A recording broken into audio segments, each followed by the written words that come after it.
आध्यात्मिक वर्षा ज्ञान के इस संगम में आप सभी श्रोताओं का बहुत बहुत स्वागत। आज हम एक ऐसी यात्रा पर निकल रहे हैं जो हमें श्रीमद् भगवद गीता के कर्म योग अध्याय के एक बेहद अहम श्लोक की गहराइयों में ले जाएगी। हम समझने की कोशिश करेंगे कि ये श्लोक कैसे जीवन, सृष्टि और हमारे कर्मों के बीच के उन अदृश्य धागों को खोलता है। आज की ये हमारी गहन चर्चा कप्तान श्याम बहादुर चौहान द्वारा किए गए गूढ़ और विस्तृत संकलन और लेखन पर आधारित है।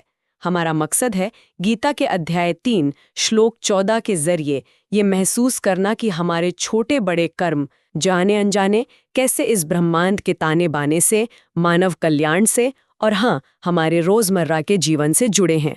तो सवाल ये है कि भाई ये एक श्लोक इतना खास क्यों है? इसका कारण ये है कि ये श्लोक उस बुनियादी रिश्ते पर रोशनी डालता है जो कर्म, प्रकृति और जीवन के बीच है। अच्छा।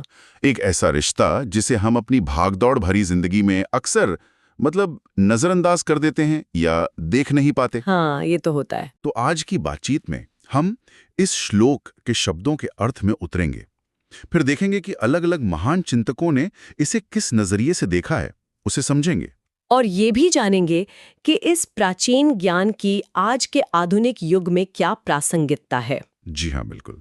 खासकर हमारे पारिवारिक जीवन और समाज में महिलाओं के अमूल्य योगदान के संदर्भ में इसके क्या मायने हैं। तो चलिए इस ज्ञान के वर्षा में भीगने के लिए तैयार हो जाइए। सबसे पहले आइए वो श्लोक सुनते हैं जो आज हमारी चर्चा का केंद्र है। श्रीमद् भगवद गीता अध्याय 3 श्लोक 14।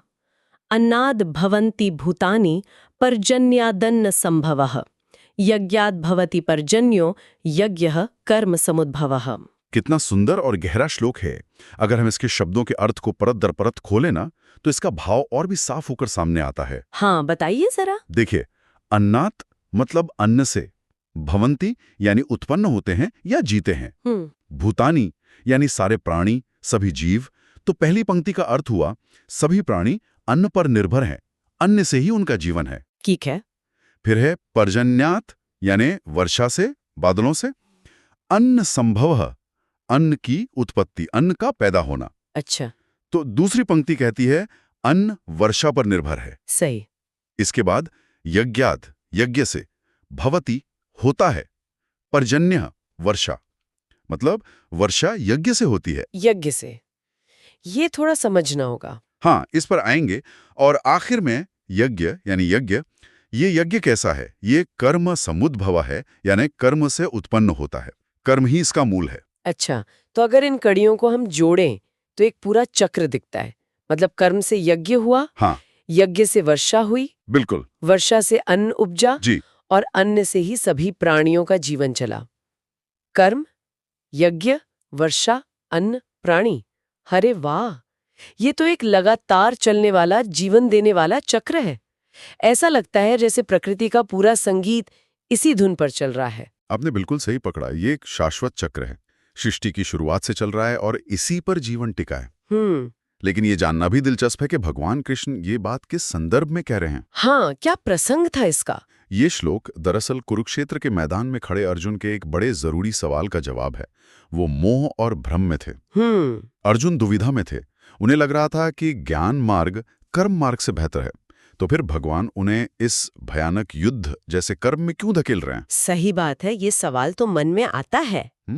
अपनों के खिलाफ शस्त्र उठाने को क्यों कह रहे हैं? अगर ज्ञान बेहतर है तो कर्म क्यों? बिल्कुल। और इसी के जवाब में भगवान कृष्ण ये सृष्टि चक्र का राज खोलते हैं। वो अर्जुन को समझाते हैं कि देखो, ये दुनिया, ये प्रकृति, ये जीवन, ये सब कर्म के सिद्धांत पर ही चलता है। अच्छा। कर्म करना जरूरी है, इससे मुंह नहीं मोड़ सकते। अगर सब अपना अपना तय कर्म करना छोड़ दें तो ये पूरा चक्र रुक जाएगा, व्यवस्था बिगड़ जाएगी, सृष्टि का संतुलन बिगड़ जाएगा। और यहाँ भगवान सिर्फ कर्म करने को नहीं कह रहे, वो जोर दे रहे हैं निष्काम कर्म पर। निष्काम कर्म मतलब? यानी फल की इच्छा के बिना केवल अपने कर्तव्य के रूप में कर्म करना है, क्योंकि ये सृष्टि का नियम है, ये हमारा धर्म है, ना कि सिर्फ अपने फायदे या नुकसान के लिए। निष्काम कर्म, ये शब्द सुनने में जितना सरल लगता है उतना ही गहरा है। कर्म करो पर फल से जुड़ो मत। ये संतुलन साधना तो बड़ा मुश्किल काम लगता है। क्या आप ये थोड़ा और साफ कर सकते हैं कि यहाँ यज्ञ का असल मतलब क्या है? क्या ये सिर्फ वो हवन कुंड और आहुति वाली बात है? ये बहुत अच्छा सवाल पूछा आपने, क्योंकि यज्ञ शब्द को लेकर ना अक्सर लोगों की समझ थोड़ी सीमित होती है। यहाँ यज्ञ का मतलब बहुत बड़ा है, बहुत फैला हुआ है। ये सिर्फ आग में घी डालना नहीं है। हाँ, अलग अलग महान विचारकों और संतों ने इसे अपने अपने ढंग से समझाया है।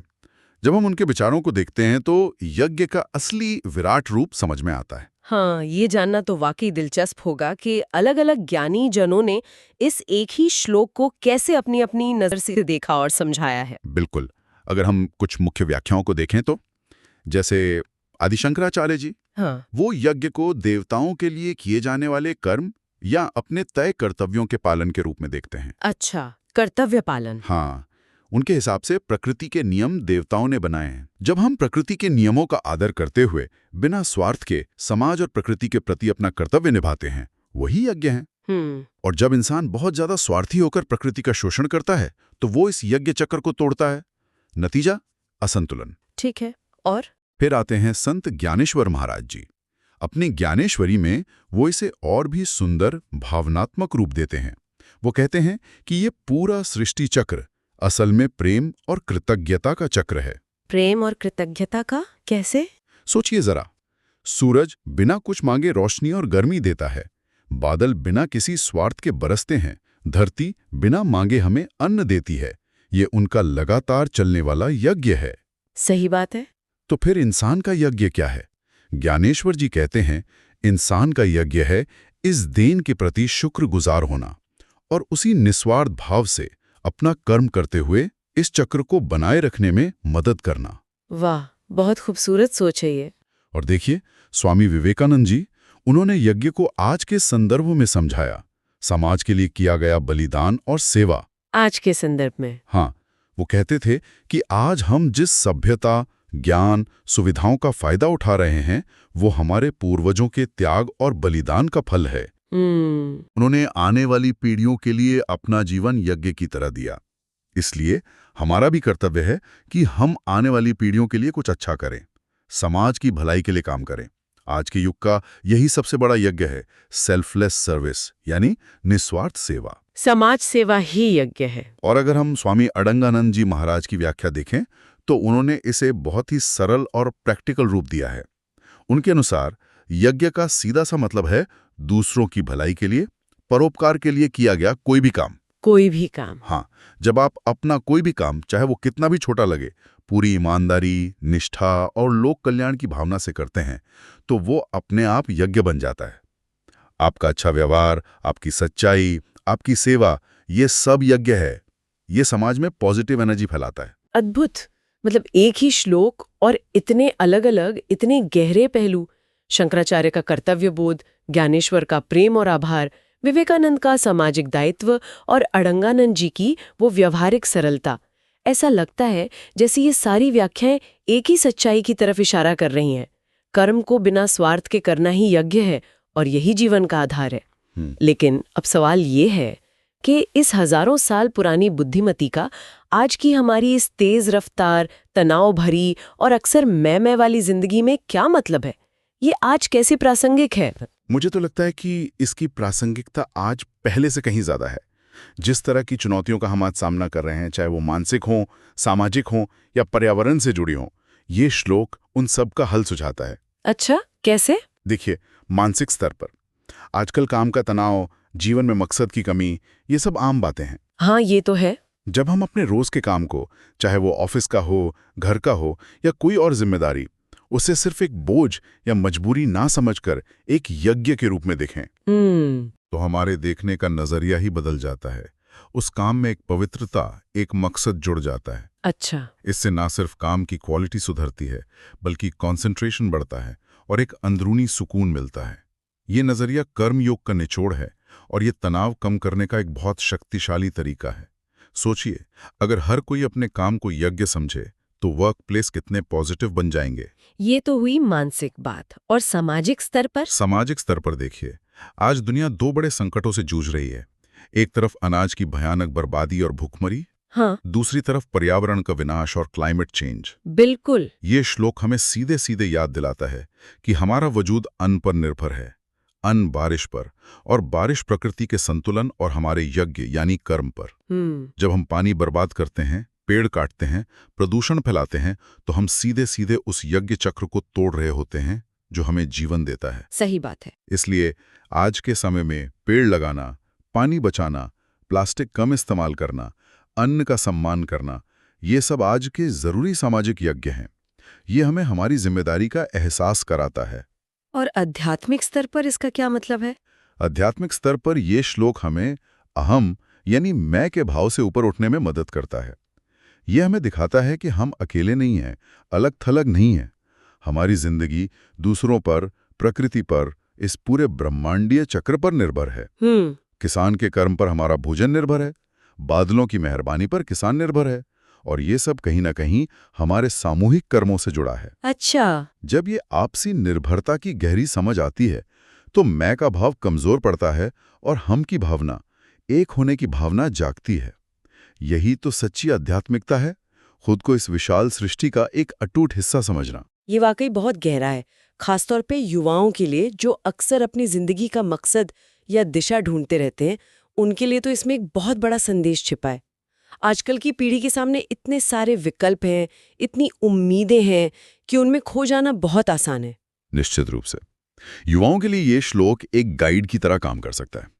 ये कहता है कि तुम्हारा हर प्रयास, हर कर्म, चाहे वो तुम्हारी पढ़ाई हो, खेल में तुम्हारी ट्रेनिंग हो, तुम्हारी पहली नौकरी हो या कोई क्रिएटिव काम, वो अपने आप में एक यज्ञ है। अच्छा। शर्त बस इतनी है कि उसे पूरी लगन, निष्ठा और ईमानदारी से किया जाए। जब तुम अपना काम इस भावना से करते हो तो तुम सिर्फ अपना भविष्य नहीं बना रहे होते, बल्कि तुम जाने अनजाने इस समाज, इस देश और इस सृष्टि चक्र में अपना पॉजिटिव योगदान दे रहे होते हो। सफलता सिर्फ नतीजे में नहीं है, सफलता उस ईमानदार कोशिश में है। ये श्लोक आलस को नकारता है और एक्टिव, उद्देश्यपूर्ण कर्म करने की प्रेरणा देता है। ये समझना कि हमारा हर कर्म एक यज्ञ बन सकता है, ये सोच ही कितनी शक्तिशाली है। लेकिन अक्सर ज्ञान की बातें सुनने और समझने के बाद भी उन्हें जिंदगी में उतारना सबसे बड़ी चुनौती होती है। तो अब सवाल ये है कि इस गहरी समझ को हम अपनी रोजमर्रा की जिंदगी में, अपने व्यवहार में कैसे लाएं? इसे सिर्फ एक किताबी बात न रहने दें, बल्कि जीने का तरीका कैसे बनाएं? ये सवाल बहुत जरूरी है, क्योंकि ज्ञान तभी काम का है जब वो अमल में आए। इसे जीवन में उतारने के लिए हमें इसे अलग अलग लेवल पर देखने और प्रैक्टिस करने की जरूरत है। जैसे स्वयं के स्तर पर शुरुआत खुद से करें। अपने रोज के कामों को देखें, सुबह उठने से लेकर रात सोने तक हर काम को, चाहे वो कितना भी मामूली क्यों न लगे, उसे पूरी सजगता और निष्ठा से करने की कोशिश करें। ऑफिस का काम, घर की सफाई, खाना बनाना, कसरत करना, हर क्रिया को एक यज्ञ समझकर करें। फल की ज्यादा चिंता छोड़कर अपना बेस्ट देने पर फोकस करें। ये प्रैक्टिस धीरे धीरे हमारे स्वभाव का हिस्सा बन जाती है और सेल्फ डेवलपमेंट की ओर ले जाती है। और परिवार के स्तर पर देखिए, परिवार हमारी जिंदगी का केंद्र है और यहाँ भी यज्ञ का सिद्धांत लागू होता है।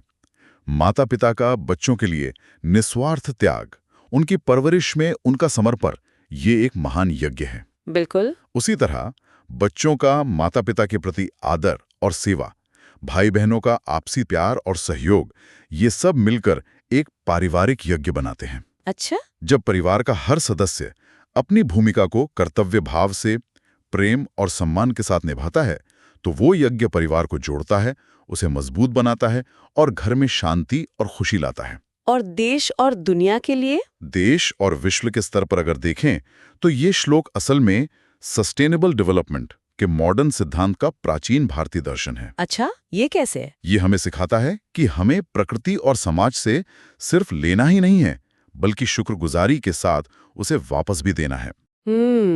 जब हम संसाधनों का सही इस्तेमाल करते हैं, पर्यावरण की रक्षा करते हैं, समाज के कमजोर लोगों की मदद करते हैं, अपने नागरिक कर्तव्यों को निभाते हैं, तो हम एक बड़े यज्ञ में हिस्सा ले रहे होते हैं। ये वैश्विक कल्याण की भावना है, वसुधैव कुटुंबकम का प्रैक्टिकल रूप है। हमारा हर छोटा सा सही कदम जब यज्ञ की भावना से किया जाता है तो वो दुनिया की भलाई में योगदान देता है। ये बहुत ही व्यावहारिक मार्गदर्शन है, लेकिन बच्चों को ये सब समझाना, ये सृष्टि चक्र, यज्ञ, कर्म, ये शायद थोड़ा मुश्किल हो सकता है। उन्हें आसान भाषा में कैसे ये बात समझाई जा सकती है? बच्चों को समझाने के लिए हमें उनकी भाषा और उनकी दुनिया का इस्तेमाल करना होगा। कहानियां और ठोस उदाहरण सबसे अच्छा काम करते हैं। जैसे हम उन्हें एक बीज और पेड़ का उदाहरण दे सकते हैं। उनसे पूछें, जब हम एक छोटा सा बीज बोते हैं, ये हुआ कर्म, और फिर उसे रोज पानी देते हैं, उसकी देखभाल करते हैं, ये हुआ यज्ञ। तो क्या होता है? बच्चा कहेगा पौधा निकलता है। हाँ। फिर पूछें, और पौधे को बड़ा होने के लिए और क्या चाहिए? वो कहेगा धूप और बारिश। ठीक। फिर समझाएं, हाँ, और बारिश कब अच्छी होती है? जब आसमान में बादल हों। और बादल कैसे बनते हैं? जब हम अपने आसपास सफाई रखते हैं, पेड़ लगाते हैं। ये फिर से यज्ञ कर्म से जुड़ गया। और जब पेड़ बड़ा हो जाता है तो वो हमें क्या देता है? फल, फूल, छाया। हाँ, बच्चा कहेगा फल, फूल, छाया, लकड़ी। आप कहें हाँ, और ये फल हमारे लिए क्या है? अन्न। ये हुआ अन्न, और इस अन्न से हमें ताकत मिलती है, हम जीते हैं। ये हुए भूतानी। अरे वाह! इस तरह एक सरल कहानी से वो देख सकते हैं कि कैसे उनका एक छोटा सा काम, बीज बोना, देखभाल करना, पूरी प्रकृति के चक्र से जुड़ा है। इसी तरह उनकी पढ़ाई को भी एक यज्ञ बता सकते हैं। ज्ञान हासिल करके वो बड़े होकर डॉक्टर, इंजीनियर, टीचर बनकर समाज की सेवा कर सकते हैं, जो उनका यज्ञ होगा। ये तरीका तो वाकई बहुत असरदार हो सकता है। बच्चों को खेल-खेल में इतनी गहरी बात सिखाई जा सकती है। और अब उस जरूरी पहलू पर आते हैं जिसका जिक्र हमारे स्रोत में खासतौर पर किया गया है। माताओं, बहनों और घर संभालने वाली महिलाओं के लिए इस श्लोक का क्या विशेष मार्गदर्शन है? अक्सर उनके योगदान को समाज में वो पहचान या महत्व नहीं मिल पाता जिसके वे हकदार हैं, जबकि वो ही तो घर और परिवार की धुरी होती है। हाँ, ये समझना और इस पर जोर देना बहुत जरूरी है कि ये कर्मयोग का सिद्धांत घर की महिलाओं के जीवन और उनके योगदान को किस तरह देखता है और उसे कितना ऊंचा दर्जा देता है। यदि हम गीता के इस श्लोक की नजर से देखें तो घर संभालने वाली माताओं और बहनों का पूरा जीवन ही एक लगातार चलने वाला महान यज्ञ है। सच में? कैसे? देखिए, वो जो रोज सुबह उठकर प्यार और देखभाल से पूरे परिवार के लिए पौष्टिक खाना बनाती हैं, वो क्या है? वो साक्षात अन्न का यज्ञ है, क्योंकि अन्न ही जीवन का आधार है। अन्नाद भवन्ति भूतानि।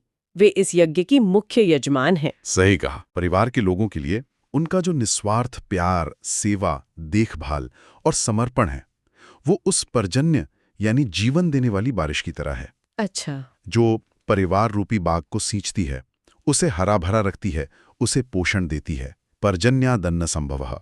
उनके प्यार और त्याग के बिना परिवार शायद बिखर जाए। ये तो है। बच्चों में अच्छे संस्कार डालना, उन्हें नैतिक मूल्य सिखाना, घर में शांति, प्यार का माहौल बनाए रखना, रिश्तों को जोड़कर रखना, ये आज के मुश्किल समय में शायद सबसे कठिन और सबसे महत्वपूर्ण कर्मयोग है।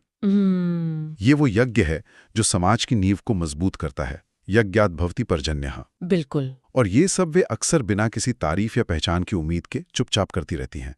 ये उनका निष्काम कर्म है। यज्ञ कर्म समुद्भवा। मतलब उनका पूरा जीवन ही एक यज्ञ है। हाँ, उनका ये लगातार तप, ये खामोश यज्ञ समाज के ताने बाने को बुनता है। इसलिए उन्हें सिर्फ हाउसवाइफ या गृहिणी कहकर उनकी भूमिका को छोटा करना, उनके योगदान को कम आंकना है। सही बात। असल में वे गृह यज्ञ की प्रधान पुरोहित हैं। उनका हर काम, उनकी हर भावना, उनका हर त्याग उस सृष्टि चक्र को चलाने में मदद करता है, जिसका जिक्र गीता कर रही है। उनके इस अदृश्य लेकिन बेहद जरूरी श्रम और प्रेम को पहचानना, उसका सम्मान करना और उसके लिए शुक्रगुजार होना न केवल परिवार के लिए बल्कि पूरे समाज के लिए जरूरी है। वे सचमुच, जैसा आपने कहा, इस सृष्टि के पोषण का एक मजबूत स्तंभ हैं। आपने बहुत ही खूबसूरती और सम्मान के साथ इस बात को रखा। ये नजरिया यकीनन घर की महिलाओं के प्रति हमारी सोच को और गहरा और ज्यादा कृतज्ञ बनाता है। ये जानना कितना जरूरी है, क्योंकि अक्सर घर के कामों को काम ही नहीं समझा जाता, जबकि वो पूरे परिवार और समाज की नींव है। तो इस पूरी लंबी चर्चा का सार हम किन शब्दों में बांध सकते हैं? मुख्य संदेश क्या है जिसे श्रोता अपने साथ ले जा सकते हैं? इस गहरे मंथन का सार बहुत साफ और शक्तिशाली है। हम में से हर एक इंसान इस विशाल सृष्टि चक्र का एक अटूट और महत्वपूर्ण हिस्सा है। हमारा कोई भी काम बेकार नहीं है। हमारा हर छोटा बड़ा काम इस चक्र पर असर डालता है, या तो उसे ठीक से चलाने में मदद करता है या उसमें रुकावट डालता है। बिल्कुल। जब हम अपने कर्म को स्वार्थ और फल की चिंता से ऊपर उठकर सिर्फ अपना कर्तव्य समझकर पूरी निष्ठा और समर्पण से करते हैं, तो वो कर्म एक पवित्र यज्ञ बन जाता है। और यही यज्ञ है जो प्रकृति में संतुलन लाता है, समय पर बारिश लाता है, जिससे अन्न उपजता है, जिससे सभी प्राणियों का जीवन चलता है। जीवन की ये लगातार बहती धारा इसी यज्ञ पर आधारित है। सही कहा। इसलिए गीता का संदेश हमेशा प्रासंगिक है।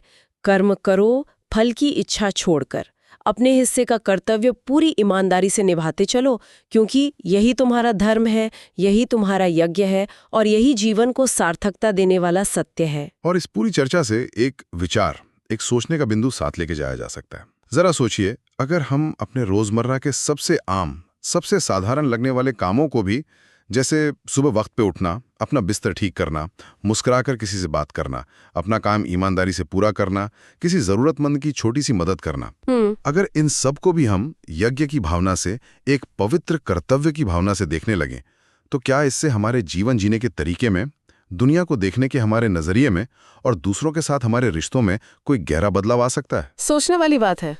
क्या ये हमें सृष्टि के साथ एक गहरे जुड़ाव का एहसास करा सकता है? इस सवाल पर सोचना शायद हमारी जिंदगी को एक नई दिशा दे सकता है। कप्तान श्याम बहादुर चौहान के गहन शोध और लेखन पर आधारित इस बेहद सार्थक और प्रेरणा देने वाली चर्चा में हमारे साथ शामिल होने के लिए आप सभी श्रोताओं का बहुत बहुत धन्यवाद।